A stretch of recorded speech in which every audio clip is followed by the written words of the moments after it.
All right. Well, thank you all for joining us tonight for this episode of the Boardroom. I'm Bonnie McEwen. I'm the consultant for the Northwest District with the State Library, and tonight I'm joined by Samantha Bowers, who is the continuing education consultant for the State Library.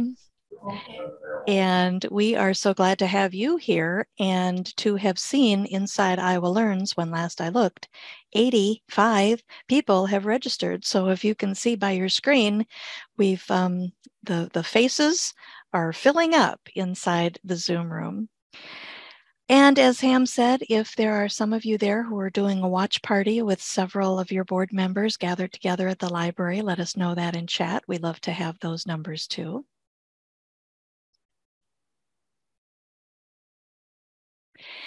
Tonight's material is based on this book, Making Numbers Count, by Chip Heath and Karla Starr. We used this book just a few weeks ago in another webinar series that the State Library sponsors called Big Ideas Book Discussions. In 2020 and again in 21, I've taken to using some of those same books from our online book discussions and kind of flipping them into the boardroom, because some of these books have had just such really good information applicable to the work that our library boards do. And it's kind of fun to get more mileage out of the material and to share these books with a wider reading audience. So there has been, though, no expectation on your part that you would have read this book ahead of time. Sam and I are prepped to share lots of ideas from the book and lots of examples that you can take away. On this slide, you can see some of the other books by Chip and or his brother Dan Heath. They are always brothers. They are often co-authors, not in this case with Making Numbers Count, but they have authored several books together. Of course, tonight we're doing Making Numbers Count, which is really new. It was published just in January of this year. And in the Boardroom series, as in our discussion series, we've used the book Upstream. We used that one in 2020, and we also used The Power of Moments a few years prior to that. So Making Numbers Count, I thought, would be a good book to discuss, and a timely one, because we're moving into that time of year when you all will start to discuss your budget proposals, and your budget request to the county supervisors and to your city councils. It's also that time of year when your library directors and staff are filling out that annual survey that they absolutely love to do, gathering all sorts of statistics about your library's activity throughout the year. So with all of that information that you gather in your annual survey and with budget prepping just around the corner, Making Numbers Count, I think, is very timely.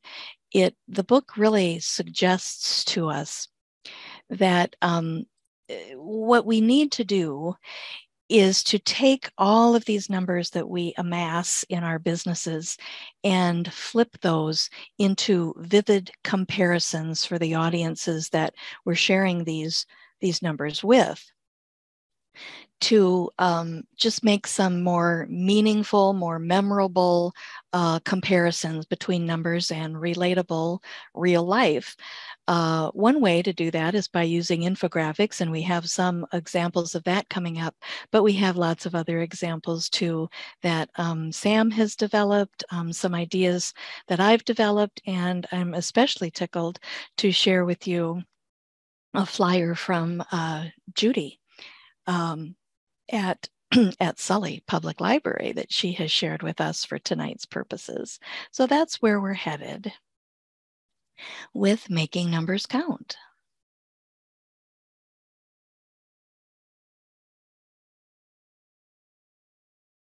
Now this is my slide. You can see what it says on here. Numbers are not the natural language for humans. In the US, in Japan, or anywhere, it's your job to put numbers into human terms. And so, of course, the whole title of this book is Making Numbers Count, and kind of what he discusses in this book is like just how do you make numbers count? And of course, in this case, we're not talking about counting like my 3-year-old loves to do 1, 2, 3, 14. We're talking about making numbers stand for something or making numbers mean something. And there's another quote right from the introduction. If you read nothing else, you will have gotten the whole point of the book, which is we lose information when we don't translate numbers into instinctive human experience. Pardon me for just reading off my other screen there, but it really is important that, you know, rather than telling a funder or a donor or even directors, your boards, to say, we had X number of people do this year, but to help them understand what does it mean that those X number of people did that. And so if we go on to the next slide, we do have some examples of kind of how we can make some improvements in the numbers that we throw at people. And so I mentioned that context matters. And he uses some phrases like to put that in perspective or think of it this way and by way of comparison. And we also can have some ready-made improvements when we're a little bit more visual with it.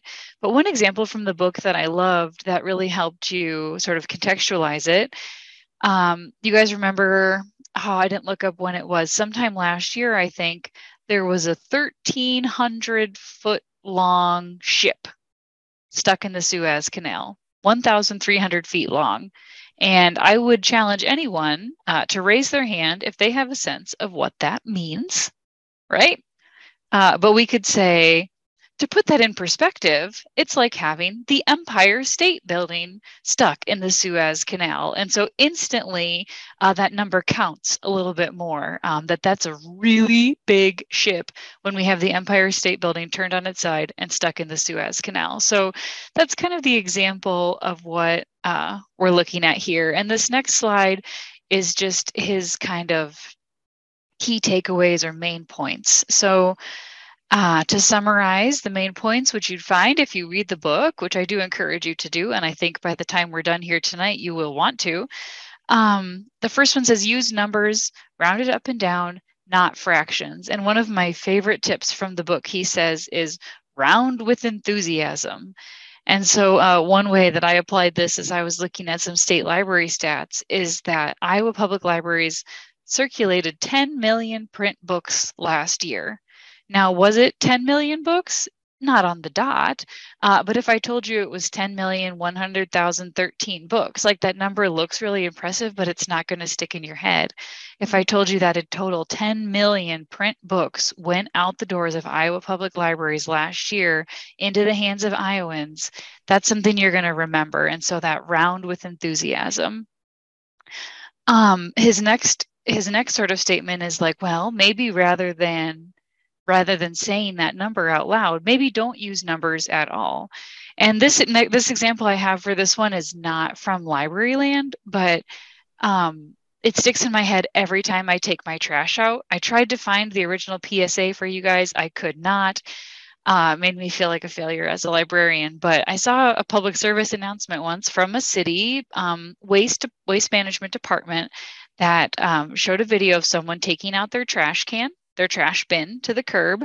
And then the idea is you need 3 feet between your trash can and your recycle bin. And so what, I could tell you that number, 3 feet, and then you're like me maybe, and you're thinking, okay, 3 feet, 1 foot, 2 foot, 3 feet. But what they did then was park a basset hound, the dog, in between the trash can and the recycle bin. And so now you remember every time I take out my trash can, I think, leave room for a basset hound. You leave 3 feet in between. And that's, so it doesn't involve a number at all, but it's just a really fun visual of kind of that main point. Find relatable comparisons. I think of this one in terms of like, so often you see X number of people did that, and that's enough to fill Jack Trice Stadium or Carver Hawkeye Arena. You could do this locally with, this many people visited the public library last year. That's enough to fill the local football stadium, whatever your high school team is, X times over, but find something that works for your audience and kind of help them compare and contextualize. We have the next one, using scale models. For example, to pay for one thing, you only need to work 2 hours a month. So figure out what the hourly rate is, what the thing costs. For example, one thing from the book I liked with this one is when Steve Jobs, who ran Apple Computers for a number of years, was introducing the first iPad Air, or no, MacBook Air, excuse me, not the iPad, the small laptop version. He went out on the market and figured out what was the thinnest laptop that was available to buy prior to the launch of his MacBook Air, and was able to say the thinnest, the thickest part of the MacBook is thinner than the thinnest part of that other computer. So he kind of was able to compare those two. And again, in like with that scale, it made sense to his audience. And then the last sort of key point here is to use vivid images. And one vivid image that, again, has stuck in my head probably because I have a 3-year-old who is constantly doing big jumps is this example. And I'll just read it from my notes. If you could leap like a frog, you would be able to dunk the ball from the 3-point line. Actually, the 3-point line around your opponent's basket. So I could give you all kinds of numbers about the force that frogs can jump and how far those little animals move their bodies based on the muscles that they have and what that would mean for you. But it's much more vivid to say you could stand at the other team's 3-point line and still do a slam dunk. And that's vivid and that sticks in your head. So that's a lot of me talking, but that's kind of our summaries. And our next couple slides just have a couple more of those examples played out.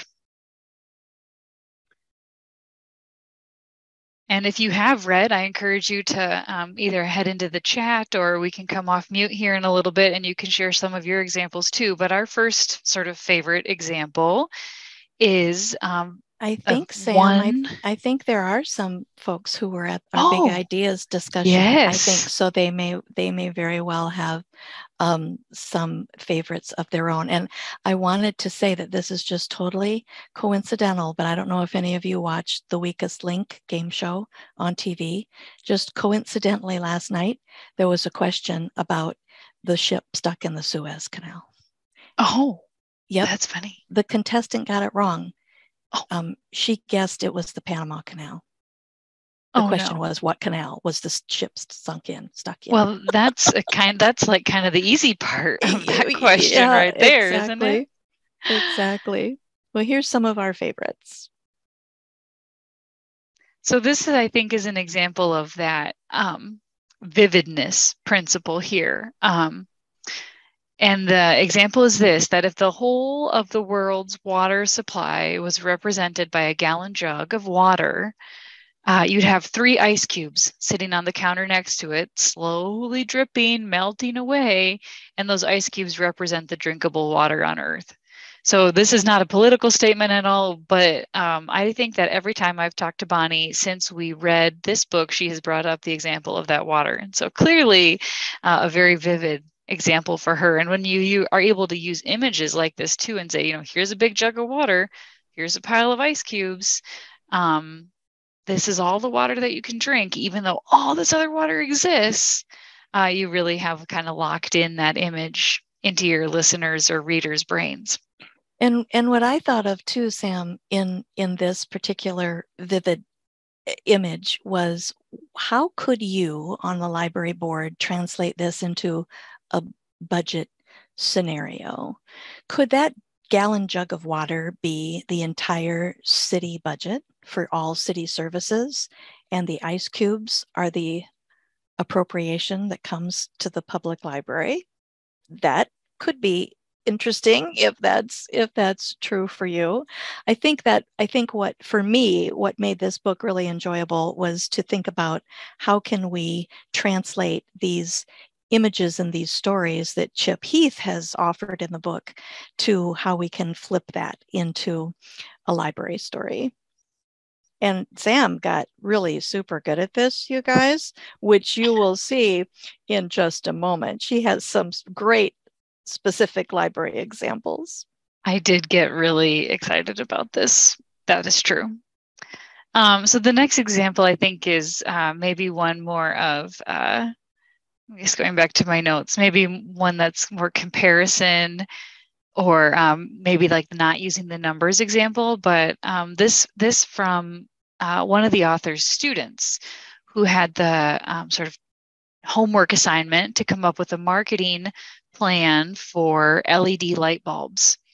Now, if you've shopped for LED light bulbs, you often see the stats, last for X number of hours. And then you're standing there in the Lowe's aisle trying to think, how many hours do I have my lamps on in a day? And what does this mean for me? And it doesn't mean anything at all.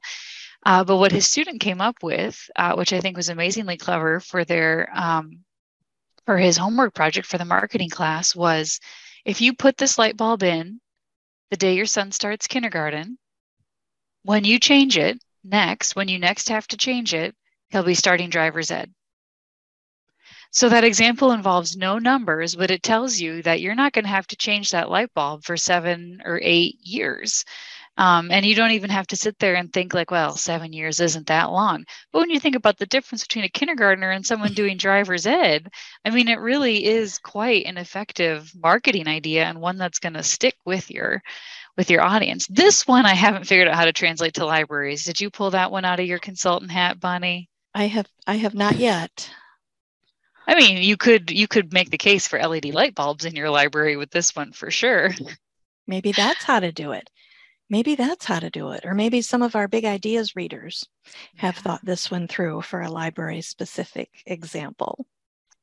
When we put these LED light bulbs in, we'll change them next when the current crop of Storytime kids are checking out their first Harry Potter, Percy Jackson. What do the kids these days read? I don't know. I'm not a youth services librarian. Well, here's a question we want to pose to all of you. And if you're within reach of your keyboard, you can just use the chat feature for this. True or false? There are standards that require the library to promote its services and to build community relations. We'll pause to give you a chance to weigh in on that. You can just use chat. We have a couple of polls coming up in a minute, but for this one, you can just use chat and type in your true or false thoughts. You haven't so far. We have a unanimous vote. Have you been following the chat here? And that tells me that my question was too easy. Was it a giveaway? Well, we probably wouldn't be doing this webinar if the answer was false, would it? No, it was probably, yes, it was probably a giveaway.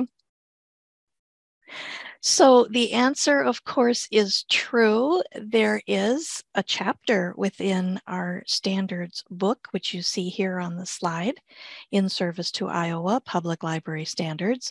Chapter 7 is all about library programming and community relations. And there you see 2 standards required, both of them at a Tier 2 level.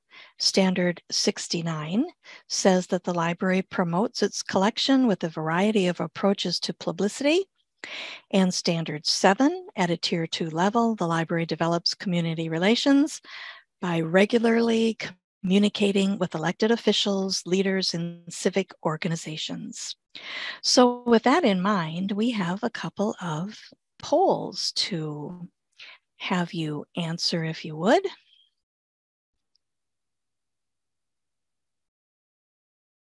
And here's the first one. This is a multiple choice poll. Let me know if you're seeing it. Are you? I do see the poll. Okay. I shouldn't have to stop my slides to bring polls forward, I don't believe. So if all of, oh, look at, people are chiming in already. I like it. So of all these publicity approaches that are offered in that standard number 69, check all of them that your library does.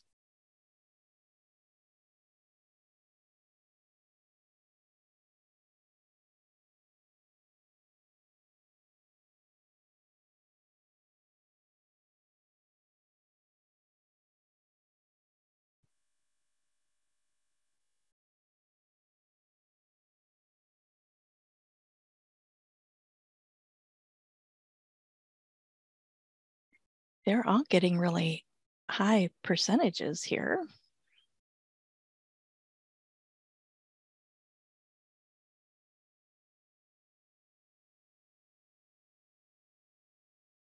All right, do we think everybody's had a chance to check all that apply? I'm going to end the poll and share the results so you can see. What was the top one? Social media. Social media got 95% of your votes, along with posters, flyers, brochures, and bookmarks. And then coming in right behind is your own library's website. Also very high marks for exhibits, displays, and bulletin boards. Newspaper columns, look at all of that. All right, well.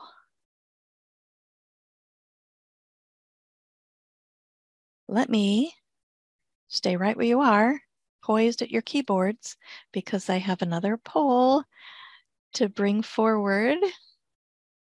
And it's the one about community relations. So this one is asking, what community relations methods does your library use? Another multiple choicer, check all that apply.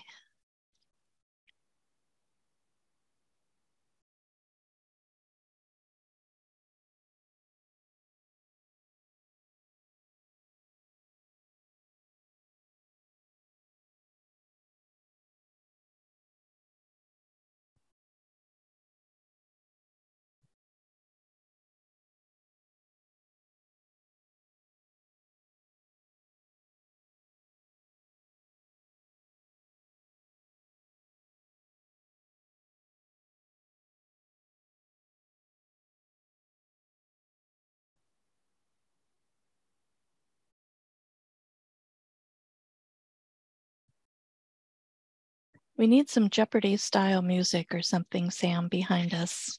Did you want to sing, what was the August song that you were talking about at the beginning? Hot August night. Yeah, No, nobody wants that to happen. Oh man, I'm just kind of frantically scribbling down attendance names, so I can't sing anything. I'm good at multitasking, but not that good. Well, and as people always say, are you really good at multitasking? And the answer is probably not. Probably not. I like to think that I am. Well, if you've all had a chance to look at this one and make your choices, we'll see what the top responses were here. Here come the results for you to look at.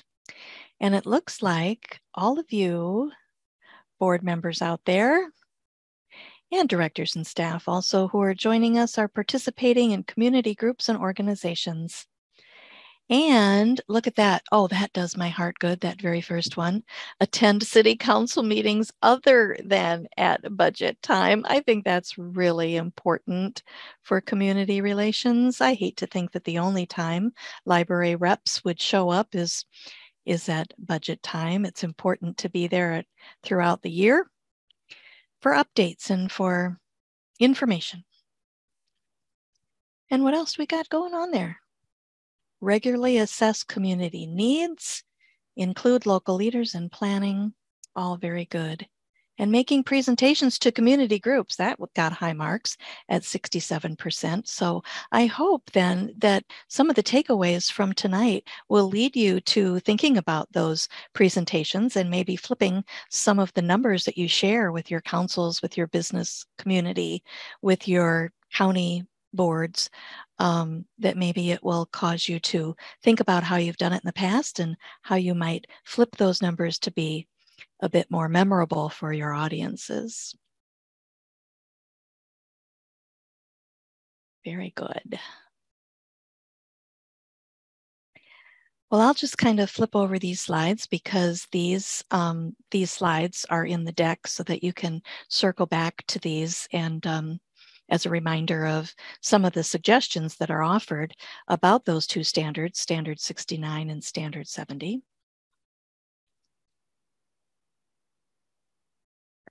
So I would say, given those polls that we just did, that library publicity and community relations are thriving in the libraries that you all represent tonight.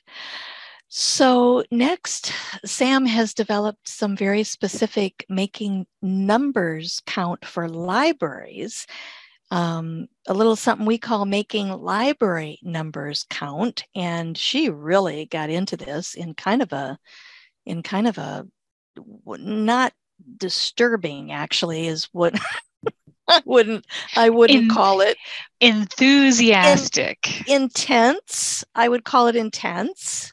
I did take a Friday afternoon and just kind of go to town. Hey, Bon, do you see the question in the chat? Do you want to address this here, or is this something you want to maybe take with Bethany offline?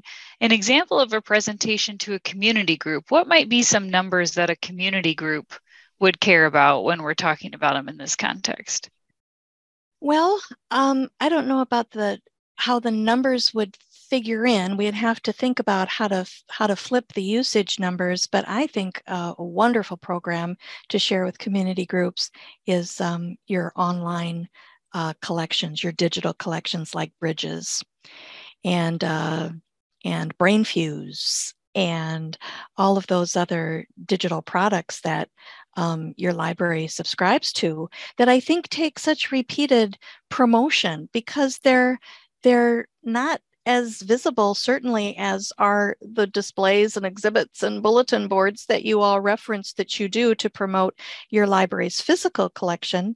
You know, your digital collection really has to be, you have to have people who are pretty serious about using the library's website to find your digital collection. So I think that's a wonderful topic to help raise awareness of as you make presentations to community groups. Was that kind of sort of what you were getting at there, Bethany? I think so.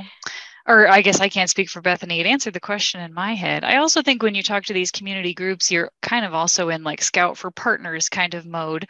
And so you might look to say if this is X group, if this is the PTO and they really care about early literacy, showcase your story times and some numbers related to that. If this is a different group that's really involved in elder care, maybe talk about some programming or resources you have related to that. So just be looking for examples that really are going to speak to that particular group. And then we'd have to give some time to thinking about how you translate usage numbers into something vivid, like Bridges, like the use that your community is making of Bridges, for instance. So here we go with Sam's intense fondness for. Can I count the number of emails that Sam sent me leading up to the book discussion? Hey, Bon, I thought of another one. Bon, I got another one. It's so true. I will come to your library and do this all day long. I did have a lot of fun with this. So the first example it's so true. The first example is really simple and just kind of an example of that scale. But if you're getting requests from your county or your city trying to get a handle on where is all this library money going anyway, I took the average in Iowa for a size C library, their average budget, and scaled it down to $1. And so now I can say of that $1, I've got 68 cents of my budget going to staffing. I've got 14 cents going to the collection, and I've got 19 cents going to other operating expenses. And so to me, this is sort of informative because it's a good example of like just how much the library does beyond books. So those staffers are doing programming and they're managing the building and they're out in the community. The operating expenses are funding crafts and programs and other things. And then you've just got this one small part that's going to the collection.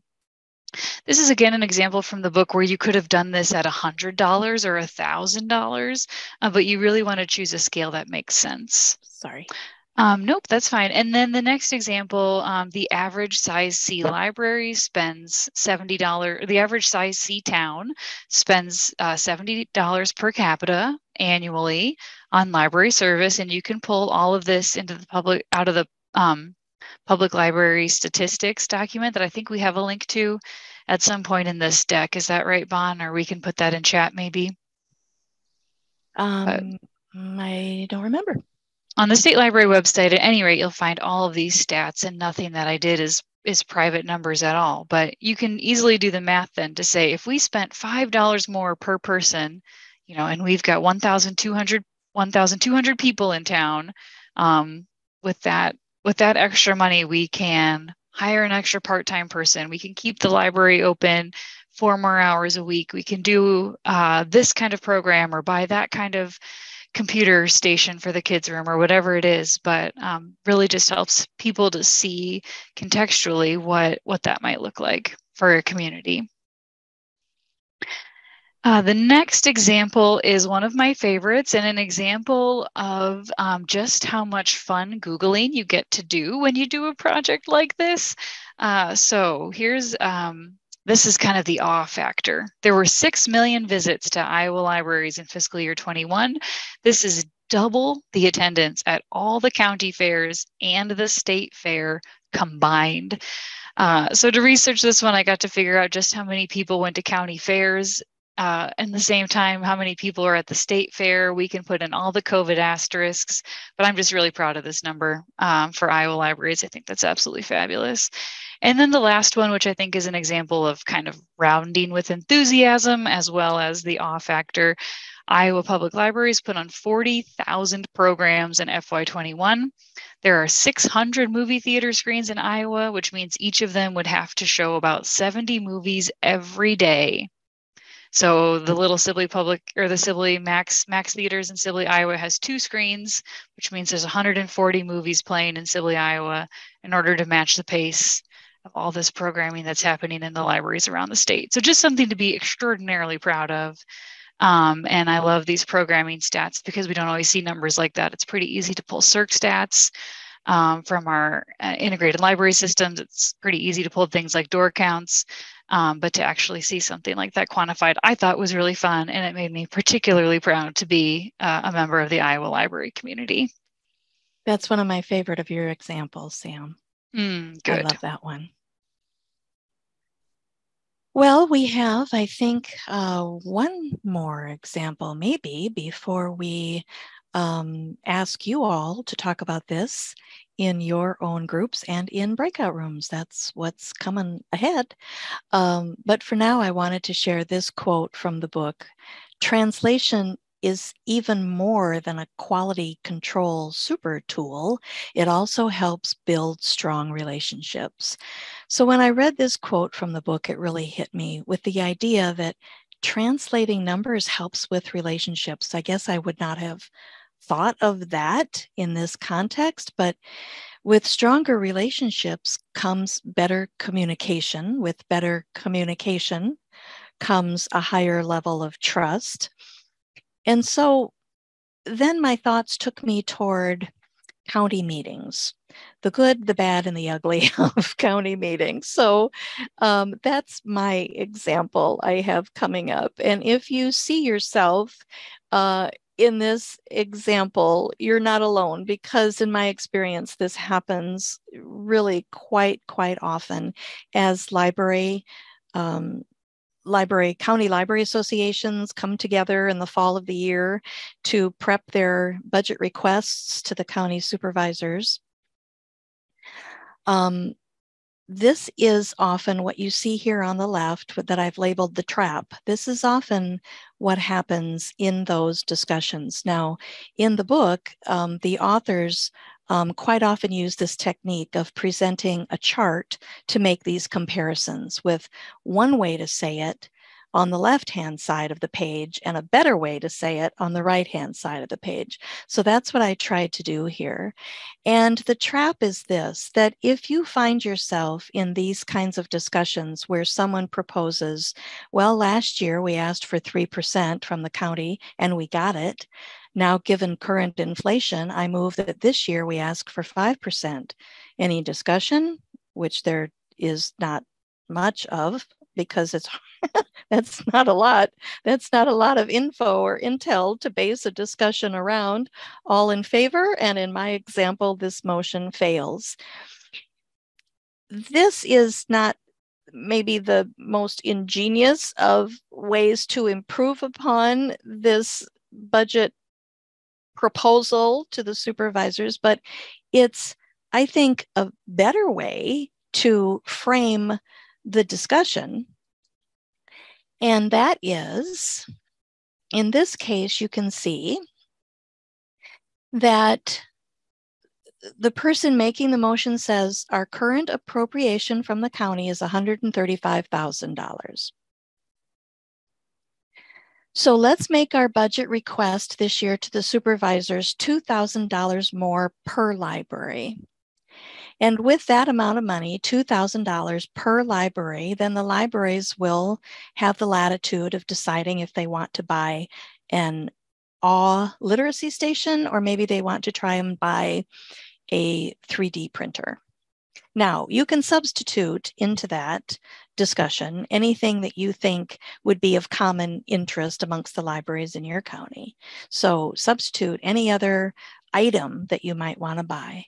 All in favor? And in this scenario, the motion passes, because I think you can see here that this is improved upon because we have so stated the current amount of money that the county receives from, that the county libraries receive from the county supervisors, a definite amount instead of percentages, which don't mean much to people unless you're doing the math immediately, a definite number per library, and then a definite physical, tangible thing, if that appeals to you, that the libraries will use with this increased funding.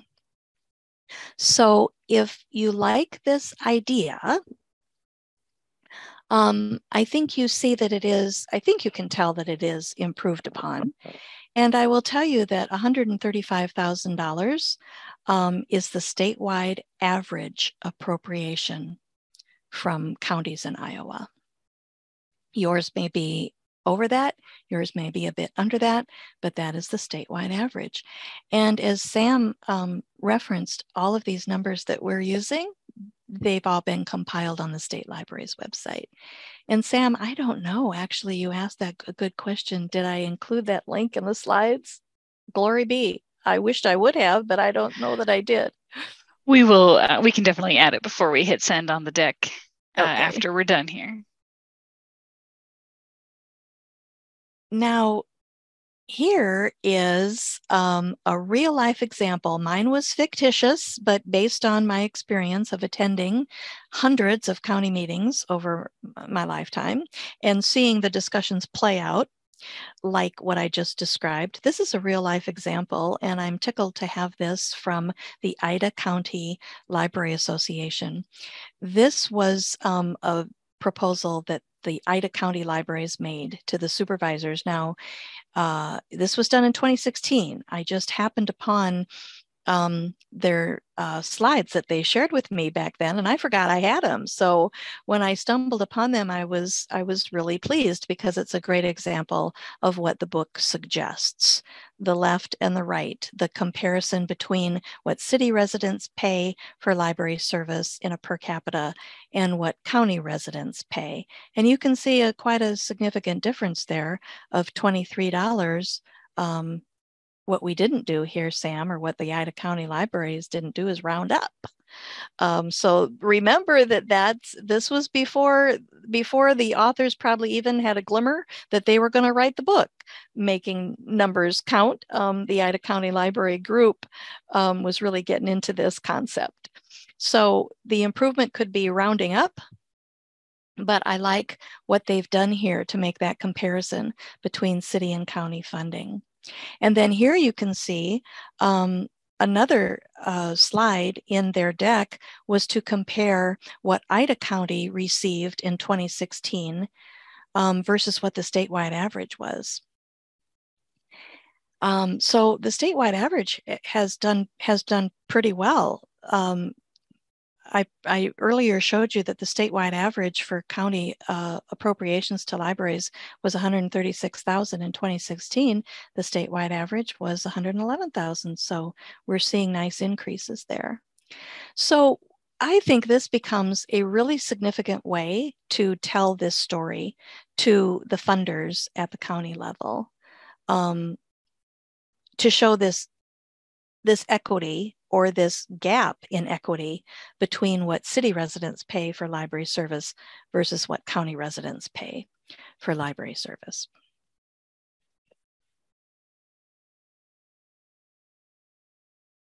And I think we're at the point of having you discuss some of these concepts and the examples that we've shared, and to share some of your own examples. Maybe you have some really great library flips that you want to share with each other and with all of us when we come back together again. But we're about to send you, I believe, into breakout rooms. Yes? Betcha. I've got our rooms ready to go. So Bon, when we get these opened up, do you want to head into room 1 and I'll head into room 2? Yes. Okay. And we'll just take, what do you want, 10 minutes to chat about this? How long are you thinking? What feels like the right amount of time? About 10, like 10. Shall we come back at 10 minutes to 10 minutes? Sure, to 7? Yeah. One thing that Sam and I are going to offer to do, we will each be in a room with you, and so we'll offer to be like the recording secretaries. We'll take down your thoughts and ideas, so we're not going to pass along that task to anybody in the room. We'll take notes and report back when we come back together again as a group. And Sam, you wanted to say something about those people who are having a watch party? Yeah, if you are having a watch party and want to discuss this amongst the team of folks that you have with you, feel free to mute your computer for about 10 minutes and talk about it as a board. Maybe you've got something specific to your library that you can use. Otherwise, you are also welcome to come off mute and talk in the smaller room with everybody as well. But we do love those watch parties because it kind of lets you have a chance to really apply this in your library. So we want to give you the opportunity to do that as well. Okay, so we will see, you should automatically be sent into what Zoom calls a breakout room, which is just going to be about half of us in each of 2 rooms with Bonnie and myself. And we will come back together in about 7-8 minutes. I have the room set to close, Bon, so everyone will get moved back here automatically at about 10 till. At about 10 to 7. All right. See you guys then and there. And so I will join room 2. You should have an option to join room 1. Yep, I see it. Thank you. All right. Here comes Bonnie McKay.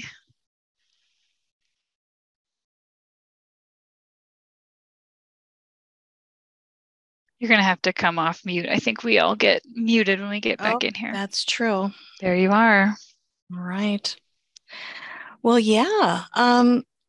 Breakout room 1 was really digging our comparisons, Sam. So I'm glad that we thought of those library-specific examples. I think those will be really handy as people reflect and look back on this program and look back on these slides, especially the comparisons between city per capita and county per capita funding. I think it was Danielle who really loved your examples of the fair attendance and the movie screenings. And John had some really good observations about summer reading programs in the years leading up to our COVID disruptions. And then during the years of COVID, and now that things are a bit more normalized in the years since the COVID disruptions. And he had some good observations about how you have to be able to explain the differences in attendance numbers. Well, that's if they were really, really down, well, that's because. But he also said you have to look for new things to talk about. And John's example was they may have done fewer programs for kids during COVID years, but they actually had a greater attendance than they did before. So that was all part of our discussion. We talked about summer reading stats too. If you could say that, everyone all the people in your town read for X number of minutes, which translates to X number of hours or days or length of TV show or video game levels played. You can kind of do things like that. We also talked about taking something like the door count and translating that into that's roughly one person entering the library every 2 seconds for the hours that were open or something like that. So to take that number of people divided by, hours, minutes, days, however that works, the math, I'd have to brush up or think about it a little more. Mm-hmm. We also came up, but this hadn't been in our slides, but one of the author's main points is that percentages don't tend to be that useful. And so someone said, what if I can say with my, I think it was Bethany said, what if I can say with my Circ stats that we had a 2,000% increase? I'm like, well, that's a big number and it means something, but then how could you visualize how high those books would stack or what size shelf you would need to hold them, or in June of 2019, we had this many go out, and in June of 2022, we had this many go out. So even being able to compare those numbers means a little more than just saying an increase of 2,000%, because you don't know if it was 0 and now you did 2,000, or you don't know if it was, some other numbers. So I think that kind of sums up our discussions too. It was, I do think a lot of people said they had wheels turning. So yes. And something I wanted to mention in our room, but I'm glad to be mentioning it now to the bigger audience, is if you guys who are using your ILS systems, your library automation systems, whether it's Atrium or Apollo or whatever software you're using, some of those ILS systems do what's called a return on investment, little statistics, quick little statistics that come from people checking out their books. And quite often it shows up on the receipts. If you guys have receipt printers and you give people a receipt for what they're checking out, quite often that return on investment information is quite often on there. If your software is doing that for you, or I don't know if that's an extra couple of bucks that you have to pay for that feature. You guys would know that better than me, but that's another really nice, effective, and really quick and easy way to kind of send that message about how the library is such a great community investment.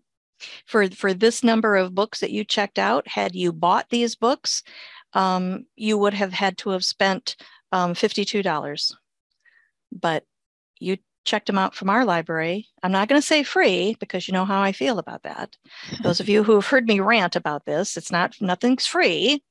But for the per capita price that your city residents pay for library service, it only cost you $25 a year. And if you were to bought what you checked out today, it would have cost you $75. That kind of concept, I think, goes along really nicely with the book we're talking about. It's a great number for library users and funders, and your city too, to say, that's money. Not granted, I'm not going to go buy 30 kids books that I might check out from the library, but that's still a good chunk of money that I've spent in this town, instead of on Amazon buying, Pete the Cat books.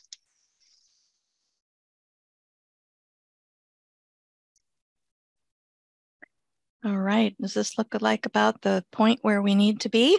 I think we're doing pretty good. All right, then. Well, we appreciate your conversation within our breakout rooms. And since so many of you expressed that you liked our examples, we have lots more coming up, because Sam and I really wanted to load up this webinar with examples, especially because in the boardroom, we had no requirement, no expectation that you would have read this book ahead of time.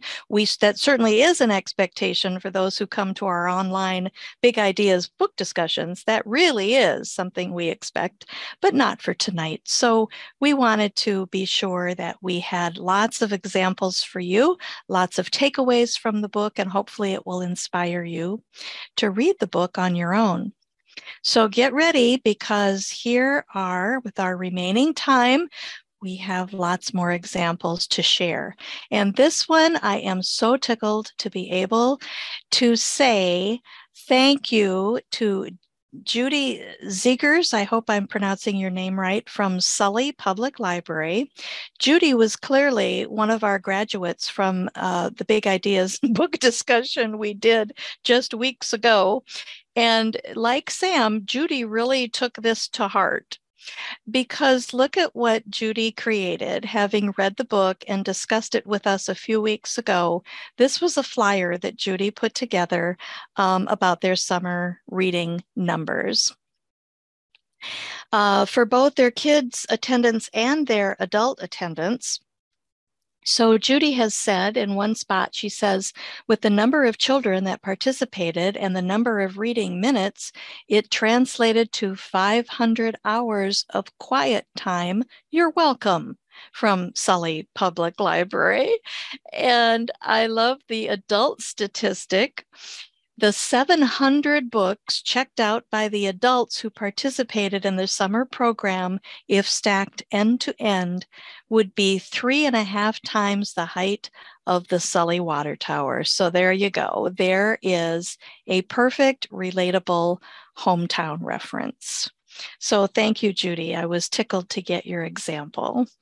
I am smitten, and I would love to come and visit Sully, and we can talk about numbers, if that would be okay. You give me the date and I'm going to come, and we're going to nerd out over this, because I think it is fabulous. And did you see in chat, she says she released these individually as Facebook posts.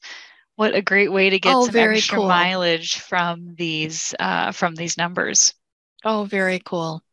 Yeah, the two of you need to hook up. You can geek out over this stuff. Yes? Sounds fine. I'm there for it. Get a load of this one. I have used this example more than once, let me just assure you, as I've joined local board meetings in Northwest Iowa over the years.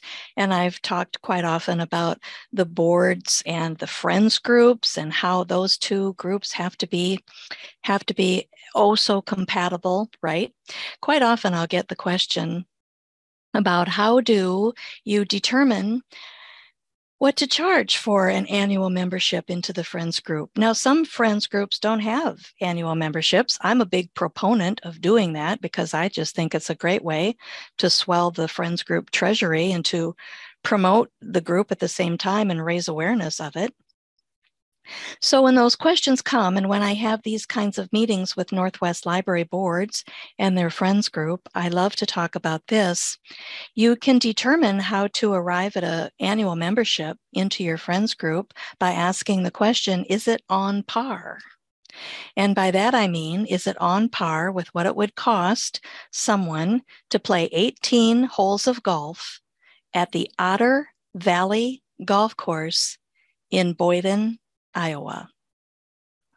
I can tell you, I looked this up, I have it on good authority, that if I'm golfing someday, and I love to try out different area golf courses, if I'm golfing someday, I've not been to the Otter Valley Golf Course, but if I was on a Saturday and I wanted to play 18 holes of golf, that would be $25, with an additional $10 if I needed a cart rental.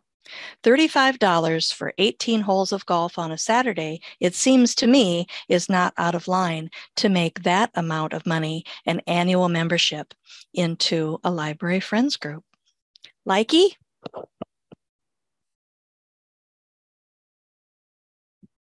Joining the friends group is like playing one round of golf. So there's a pretty good specific numbers flip. Now, we talked a little bit about infographics, and some of you in Breakout Room number 1 talked about using infographics at your library. This is a wonderful representation of an infographic, and this is thanks to Emily Bainter on the State Library staff. Emily is the communications specialist with the State Library, and she takes all of the massive amounts of numbers that we collect at the State Library. You're not alone in collecting numbers. We collect plenty ourselves, and she has flipped the numbers about Enrich Iowa into this wonderful infographic that we share with the legislature every January when the legislature convenes, as a way to impress upon them how important this funding is to Iowa libraries and how much Iowa residents are benefiting from the funding that comes to you, to your libraries, by participating in Enrich Iowa. So this is a nice example. And Sam has done this example, this infographic. I did. I put this one together with the stats from the continuing education program. And I did take a few examples, a few tips from the book, and a few times I just kind of did not. But so you can see on the flags, I did not round with enthusiasm, but in kind of the bullet under the flags, I did 12,000 hours, which is the number of hours we awarded in Iowa Learns last fiscal year. You could listen to every single Stephen King audiobook 9 times. And yes, I did look up all of Stephen King's audiobooks in Audible, watch 4,000 pro football games, or walk the circumference of the earth. So that's all things you can do in 12,000 hours. So again, just trying to take numbers that we have as continuing ed in the continuing ed program and try and make them mean something to the people who might see this report, which probably no one cares but me, but I did it. And maybe we'll get this posted out, and I know we're going to share it with the commission, because again, you take these numbers and you do something with them, but you want them to mean something to somebody. So they're impressive numbers, Sam. I'm proud of us. I think we do a good job. And you guys also being here tonight, showcasing your commitment to continuing ed. I think it's all good.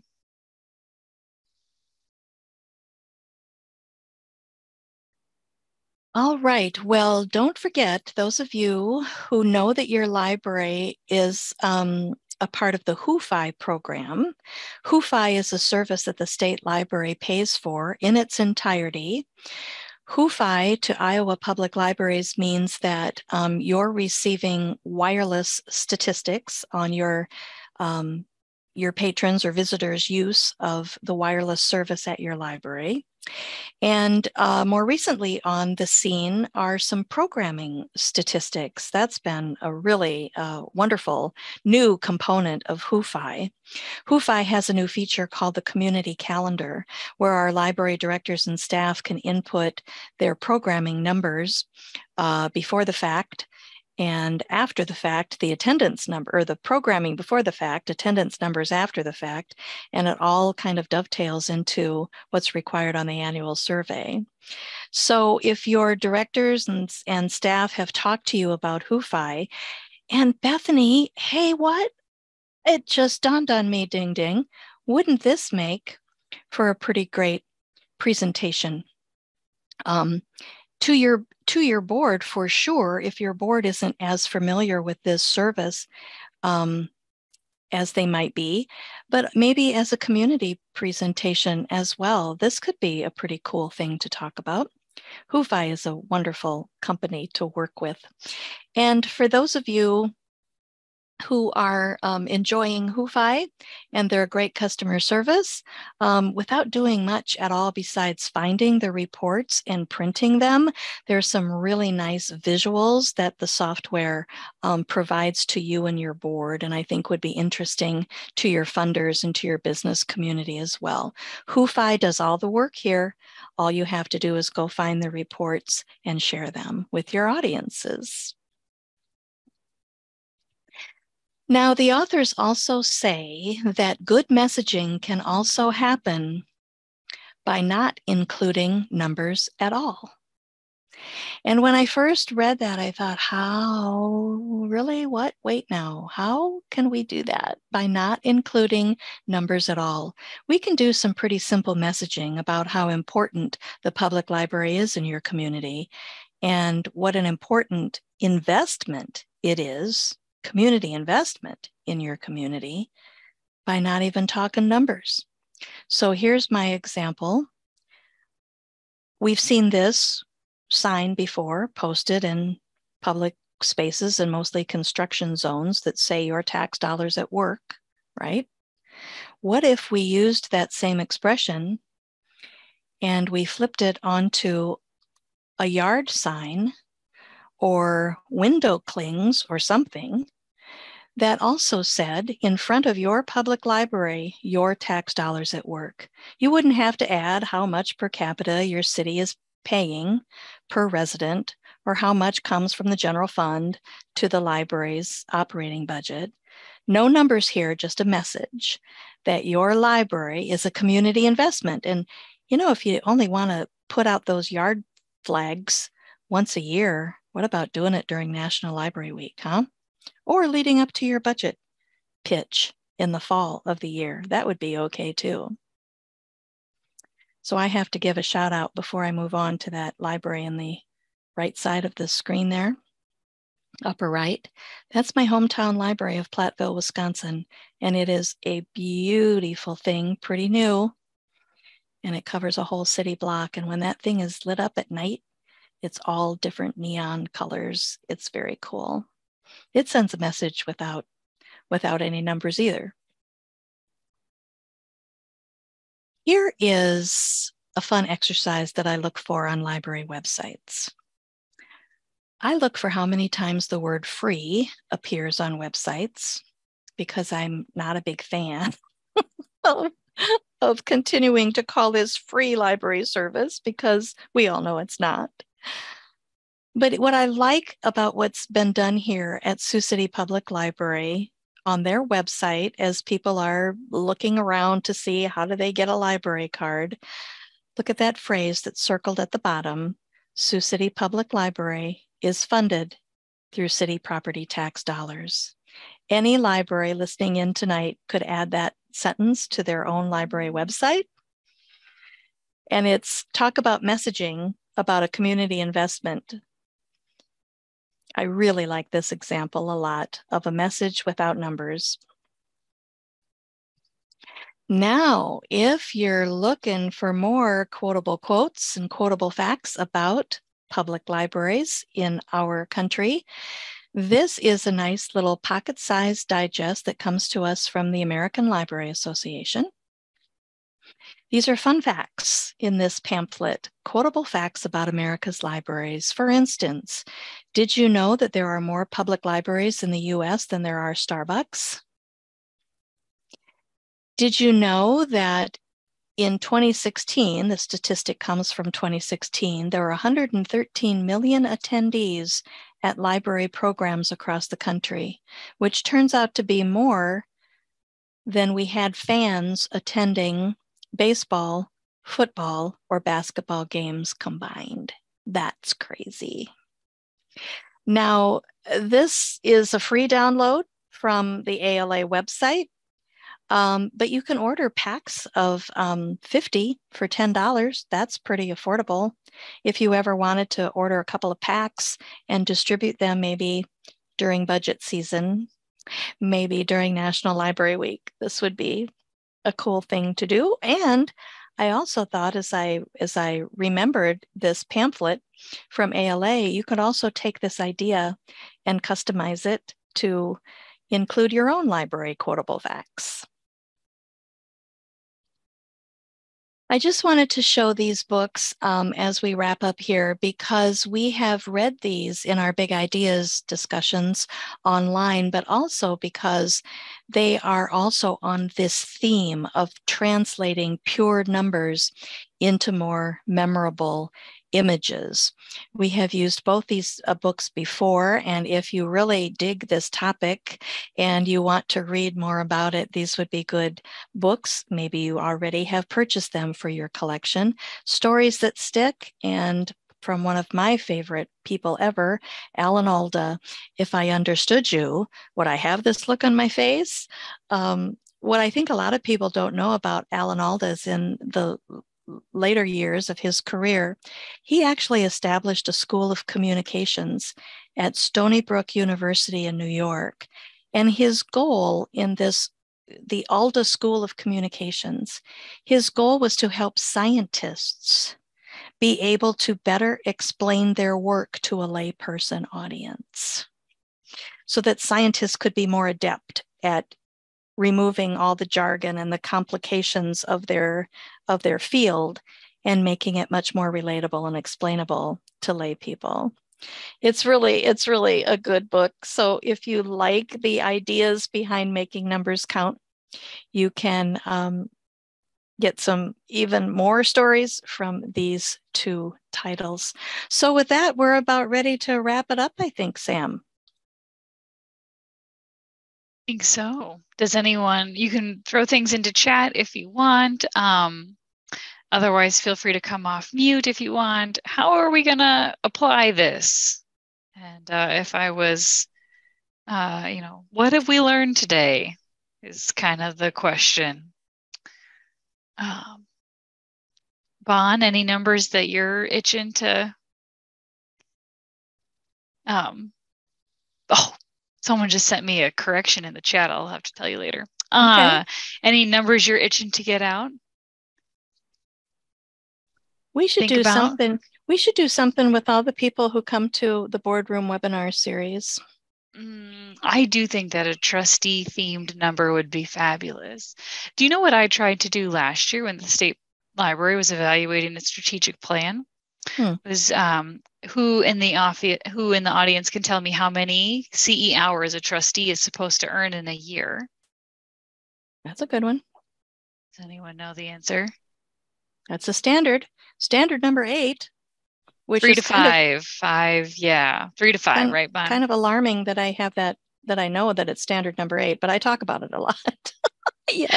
Yes. Whoever wrote 3 to 5, yes, that is correct.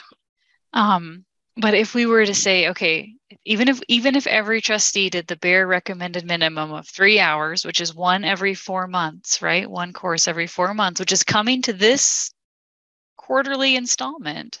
And we have how many library trustees in the state? How many hours of continuing ed is that? And the guy evaluating our strategic plan said he thought that sounded like a fuzzy number. Which is probably not complimentary, I'm guessing. No, he said, I think we could get something a little more concrete than that. And I can now see in Iowa Learns, which is exciting, how many trustees are engaging with different Iowa Learns content. Of course, they don't have to go through Iowa Learns, but it's a lot of fun.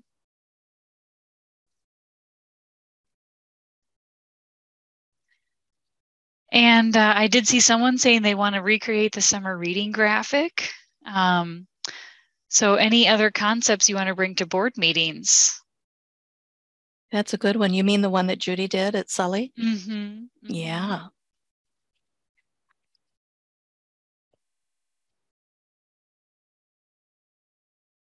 I think, yeah, you could, anytime that you're sitting down with a pile of numbers, I think you need to ask questions like this. And I also think it's worth noting that you might end up with less numbers, right? That you might, if you hand someone a pile of Excel sheets, you can give them a lot of data, but when you start telling stories like this, it can take a longer time. And in some cases, you're just going to have to be okay with that and kind of ask yourself the question, what does my audience really care about? So rather than, quantity of stats thrown at somebody, think about the quality of the number you're giving them and the action that you want them to take based on that number and communicate it that way. What do you do if your numbers are underwhelming and you don't want to depress your audience? Take it, Sam. I think you always, what do you do if the numbers are depressing? You have a built-in excuse of COVID. I think this question was from Bethany Pete, who I happen to know is pretty new.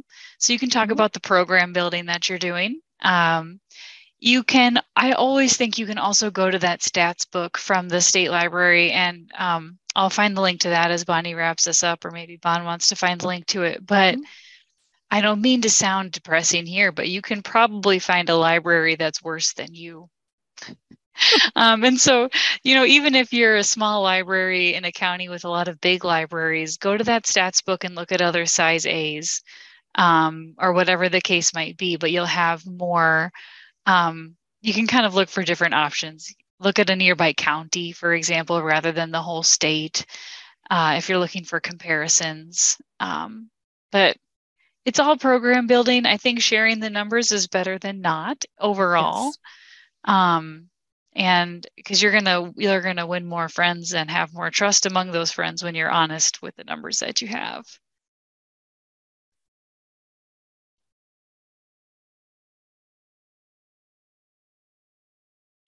We have someone who's saying they're going to make an infographic to have they used ARPA to have the adventure pass at their libraries, and ARPA funding from the county, and now they want to use the numbers and the stories that they can tell from those adventure pass numbers to have the funding continue even though the ARPA money has expired. Oh, gotcha. Yeah.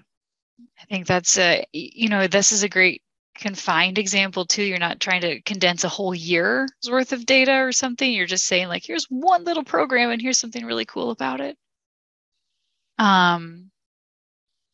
Equitable funding solution in a county, then Bonnie's going to be your person to go to that. Yeah, I'm just scrolling through the chat. Everything is coming in. Yeah. Sam, as we were talking, stuff. as we were talking and sharing about infographics, we didn't mention Canva, and that's probably the premier software that our libraries are using to create infographics. The example we showed you that Emily Bainter designed was not done in Canva. I think that was done in Adobe Pro. But the continuing ed one I did do in Canva. Okay, there you go. And I know that Becky and I and Emily have done workshops called presentation pointers, and we include some of this same kind of information, but also we did some hands-on stuff with Canva, and that really has become kind of like the go-to software that libraries are really enjoying to use. It's pretty easy. There's a free version of Canva out there, and there's also a paid subscription version, but most of our libraries are doing fine with the free version. It's pretty easy to use. Mm-hmm. I also think, I just want to circle back. I think someone kind of hinted at this in chat, but to Bethany's question of depressing numbers, you have to keep in mind what's right for your town and your community. And as a former state library staffer used to say all the time, comparison can be the thief of joy. And so, if it is only, 12 people that did this thing all year long, you still have 12 people that did that thing. And that's when you may switch to quantitative stories, what it meant to those 12 people to have the ability to do that, what they got out of it, trying things a little bit more qualitative rather than quantitative. Right. And you're mentioning that, Sam, is really important, because I think something we should mention here before we sign off is if you haven't yet, go explore Project Outcome, because Project Outcome is a fabulous resource for libraries to use that will help you. It will help you reveal those impact stories.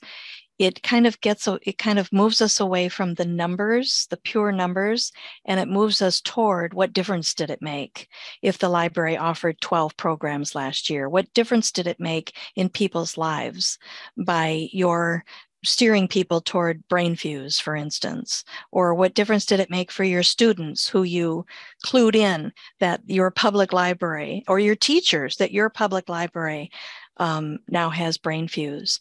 So I think Project Outcome, it's an entirely free product that comes to us from the Public Library Association, and it really is very worthwhile for you all to spend some time there and become familiar with what Project Outcome can reveal for you, and you then reveal to your community the difference that library service makes. Well, I think with that, Sam, we're about out of time. We're getting pretty close. Close to it. We hope you will come back again when we conclude the 2022 Boardroom series in November. We can't yet share with you the date or the topic, because we're still thinking about both. we're thinking about both of those things, but we know it will be in November, and we know that that will conclude our 2022 season. So with that, I hope you enjoyed the program this evening. I hope you came away with a lot of takeaways that you can share with others on your board, and that you will make numbers count at your library with some really vivid storytelling. Yes, and yeah, I love doing this kind of thing. So I want to say thank you to Bonnie for including me, and thank you everyone for coming. I just love that you guys are applying this already. So exciting to see.